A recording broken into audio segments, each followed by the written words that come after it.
নমঃ পার্বতীপতে হর হর মহাদেব।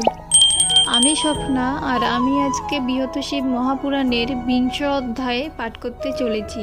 আজকে 20 অধ্যায়ের প্রধান জ্যোতির্লিঙ্গ ও উপলিঙ্গের নাম এবং স্থানের আজকে প্রথম, দ্বিতীয়, তৃতীয় এবং চতুর্থ পাঠ করতে চলেছি। কারণ 20 অধ্যায়ে 4টি পাঠই আছে, তো আমি প্রত্যেক দিন 3টে পাঠ করে পাঠ করি, তো আর একটা পাঠ আমি বাকি রাখবো না।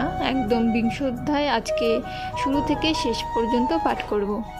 তো তোমরা সকলে চলে এসো বৃহৎ শিব মহাপুরাণের মধুরবাণী শ্রবণ করতে। আজকের শ্লোকটি হলো: সর্বলিঙ্গময়ী ভূমি সর্বম লিঙ্গময়ম জগৎ লিঙ্গময়ানি তীর্থানি সর্বম লিঙ্গে প্রতিষ্ঠিতম। শ্লোকটির অনুবাদ হলো: সুতবর প্রতি কহিলেন ঋষিগণ, শিবের